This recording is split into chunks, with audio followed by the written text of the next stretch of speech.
Hello from Sydney. That's a phrase you'll probably be hearing me say more often now. But yes, I've been back for almost 2 weeks now, and I gotta say, when I first touched down, it actually felt quite good walking through Sydney Airport and coming back to what has been my home for my whole life. A lot of people asked me if I missed Sydney on my trip, and you know what? I didn't actually miss it that much. I mean, there are things that I do miss while I'm traveling, like having my own room, which is great to have right now, and having your own kitchen where you know that you've got salt and Glad wrap to keep food. But in terms of missing Sydney, like the location as my home, I didn't really miss it for most of this trip. Don't get me wrong, I am actually very happy to be back. In fact, I think my trip has given me a newfound appreciation of Sydney. I mean, things like brunch, which everyone here does, and I think we kind of do it the best in the world that I've seen so far. Like, I'm sorry, America, but I do think our brunch is better than yours. And of course, Sydney is like kind of pretty, I guess. You know, we have that harbour bridge and we have the harbour itself, and I guess water's always nice. And these hipster bars that we have, like this one where the frontage is an old butcher, and they didn't even bother to take down the signage and to change the name or anything. It's still the old butcher,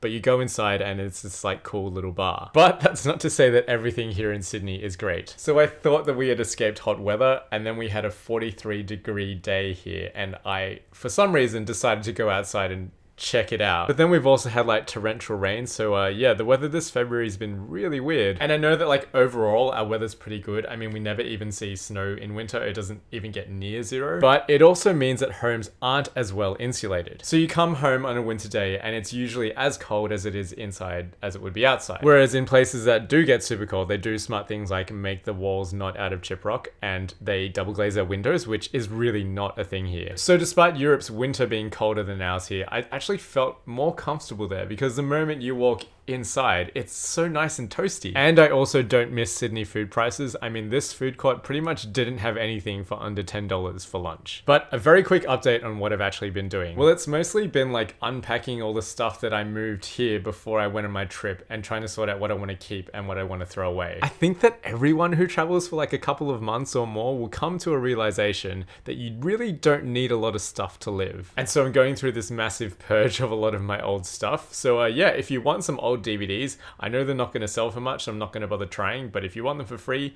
just swing by, I'll give them to you. But yeah, it'd be great if you could let me know if you are enjoying these videos and if you'd like me to continue making them even though I'm not traveling anymore. And I don't really know what I'm going to make the videos about since I'm back in Sydney and I'm probably going to get into some sort of like normal life, but let me know if there's anything that you would like me to talk about. Yeah, it's been a really amazing trip, and if you're in Sydney and if I haven't seen you yet, please let me know and we can organize the time to catch up.